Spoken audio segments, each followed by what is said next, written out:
Boo!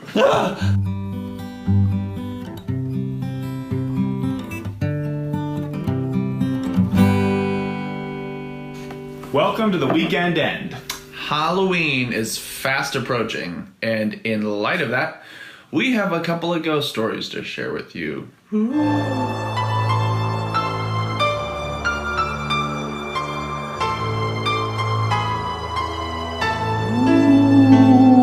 Spooky. Now, I'm not going to lie, when I was looking these up the other day, when I had our research team look these up. Shout out to the research team. At the library or whatever.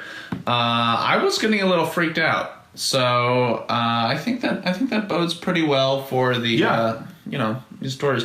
Now, whether or not keep that in mind. If you're spooked easily, that's right. Stay tuned. That's right. Whether or not you believe in ghosts or the supernatural or whatever, these stories might make you question a little bit. So, without further ado, or should I say ado?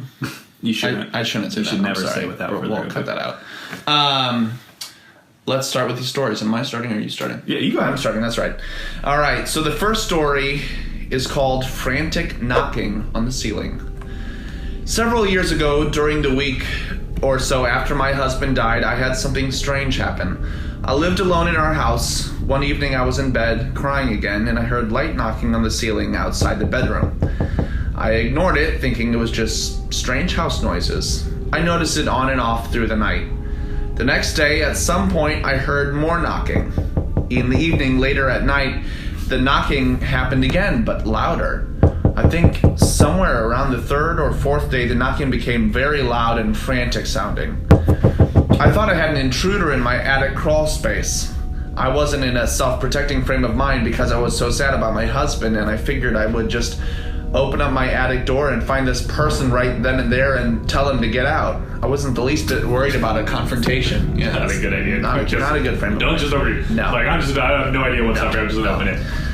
I got a stepladder and opened the trapdoor, which incidentally was in the hallway outside of my bedroom. I shined a flashlight inside and took a really good look around, but saw no signs of anyone or anything that could have been up there.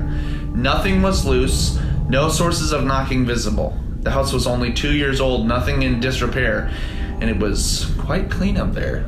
Looks like someone was tidying up. I was actually surprised that nobody was there. The knocking seemed so purposeful. I heard some knocking again the next day, but then never again. Never. At the time, it never occurred to me that maybe my husband was trying to communicate with me. It wasn't until later when on this site that I connected the dots between knocking and ghosts or communications. I wish I would have thought of it then, so that I could have communicated with my husband. I even had one day during the couple of weeks before he died with an extreme cold move over me in the house in the end of August. It passed after 2 or 3 minutes, and it was ice cold. The end. Is that it? Yeah. So that one's not so much a scary one, but that's a supernatural ghosty one to kind of ease us into. Did this person's husband know Morse code? That's a good question. Did she know? Did she? That's the real question. Because then she wouldn't be able to communicate with her anyway. I don't know. Could have been just a squirrel. That's true. Got it. Although I have heard stories of friends down at Southeast Missouri State, where I went, who have encountered tappings that would answer questions for them, and I've heard recordings, and it's some weird stuff. Like it seemed like an intelligent something was answering them. Interesting. But I'll leave that up to your vivid imaginations. All right, our next story is Dreams of Death. No, it's Woman in the Window. Okay, I missed it. Where's it? We'll get to that. Woman there you go. in the window. All we have in our window are Lego figures. All right. This happened a good month or so ago and hasn't happened again since, but it's definitely something that keeps playing on my mind and I keep coming back to. I have no idea if it was paranormal or just someone being a creep, but it felt wrong. Dun, dun, dun. Thank you. You're welcome. So I was sitting on the floor in front of the electric fire because I was a little chilly, and I was working on something on my laptop on the coffee table right in front of me. To my right and up a little, because I sat on the floor, is the living room window. The curtains are still open, but it's about 5 to 6 in the evening. The weather is a little dull and it's starting to get dark out. Not too dark that I can't see, and the streetlights aren't on yet, but the sun is definitely just starting to set. Now, out of nowhere, I get the urge to look out the window. Don't do it. Which isn't totally weird. I often sit in the same spot and sometimes glance out of the window to the sky and the trees and the houses across the street. But this time around, someone stood looking back at me. Or so I felt like she was looking at me. I didn't see her walk up to the window. I didn't hear her pass by the window. She just appeared. She was what I guessed was a middle-aged lady based on what she was wearing. A raincoat parka, like what you go walking exploring in. Staring out the living room window. But from where I sat, I couldn't see her hands or if she'd stopped to put her handbag on the wall just outside our house, or if she literally just stopped to snoop on our house. She wasn't moving and didn't appear to be fiddling around in a bag or in her pockets.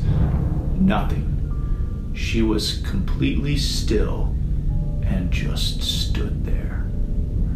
The most creepy thing is I couldn't see her face. She had her hood up, which wasn't exactly needed because it wasn't raining, and if it was, it wasn't very heavy because it wasn't making a sound on the window or the window ledge. Where her face or head should have been was completely pitch black. No idea if it was just because it was in shadow or something else entirely, but it creeped me out enough to jump a little bit at the sight of her. Creepier still, as soon as my eyes locked on to where hers should have been, she seemed to realize I could see her and that I was looking right at her. I turned to tell my fiance, who was in the dining room on the PC, and by the time I had looked back, she was gone. Dun, dun, dun. It hadn't even been a minute, but how could someone presumably middle-aged or even elderly move that quick? I obviously went over to the window to see which direction down the street she shuffled off in, and nothing. There was no sign of her whatsoever. I don't get what this was, or who she was, or what she wanted. It didn't feel right and freaked me out enough to keep me up an extra couple hours that night, waiting and listening to see if someone tried to break into our home. No one did, thankfully, and I've never seen this woman or whatever it was again. Interesting. Mysterious, yeah. How did they know it was an old person if they didn't see the face? They said based on the clothing or something. It was a middle-aged lady based on what she was wearing. Okay, well, I guess that makes sense. That's kind of creepy, though. It's kind of creepy, wouldn't? Yeah, that'd make me question some things. Just kind of, especially a window on the second floor. It'd be especially scary, on the second floor. Someone just standing on the roof. All right, the next one is Dreams of Death. Dreams of Death. Now that has a ring to it. Yeah, it does. All right, so the story begins, or where do I begin?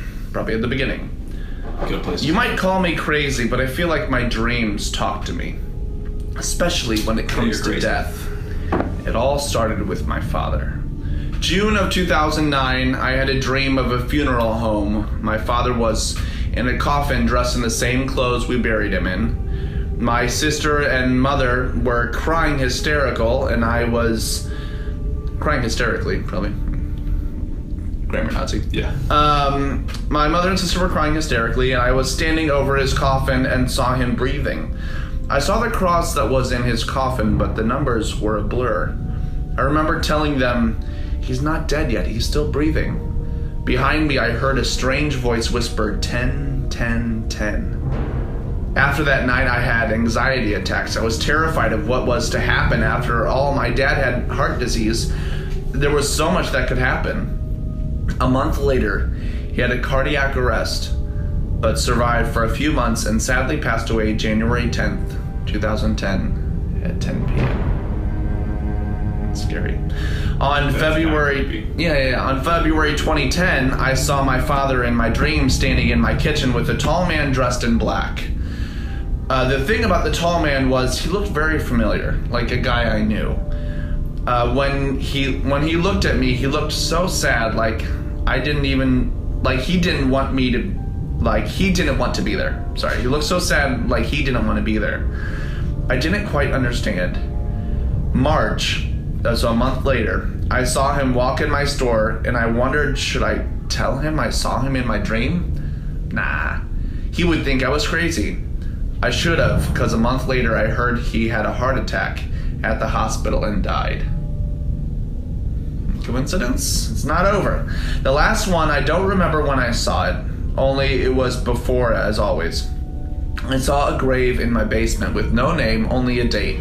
5/24, that is creepy. That was my husband's birthday, 5/24, so I freaked out until I found out what that date meant. Sadly, on May 24th, 2016, my sister's father-in-law passed away.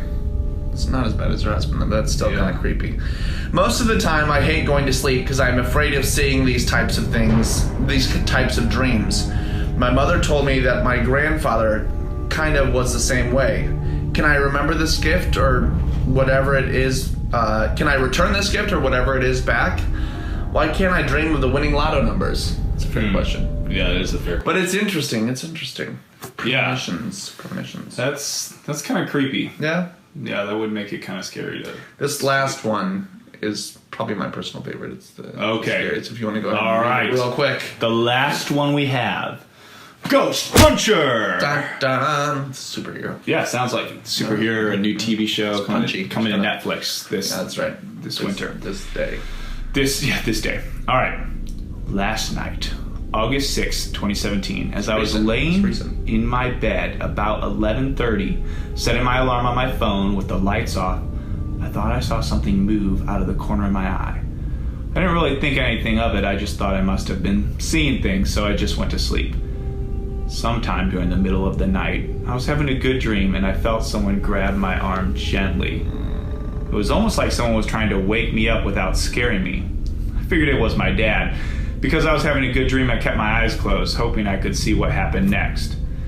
Then I thought to myself, if my dad came in to wake me up, I would hear the door open. My door is extremely loud and I'm an extremely light sleeper. Then I opened my eyes to see a dark, human-shaped figure standing to my left, holding my left arm, and two more figures to my right. One was laying on the bed next to me, but her body was down by my legs. The other was sitting at the end of the bed. It was dark in my room, so I could not see the figures very clearly, but they were definitely there. The one closest to me, on my right, looked like a woman with dark hair. I was very scared, and I actually swung my hand at the woman and closed at the woman to my right and hit my hand on my wall. Then I put my blanket over my head and closed my eyes. I took another peek in a few minutes and they were gone. They did not seem like they wanted to hurt me or anything like that, but it was still unsettling. It took me a long time to fall back asleep, and I felt another touch at some point during my sleep, but this time on my back while I was sleeping on my right side. This made me jump, but I was too scared to open my eyes. That would be really creepy. That was, yeah. I'd be like, nope, not today. How about it? When I was reading this one, I was like, okay. Yeah, I've had trouble falling asleep tonight just because of that. Ugh. I know. Well, those are some pretty good ones. Yeah, I thought there were some creepy ones there. Yeah. But if you have some of your favorite ghost stories, please sure to let us know down in the comments. We'd love to read them and get scared. Yes. Be sure to like and subscribe if you haven't already. And we'll see you next Monday morning. That's right.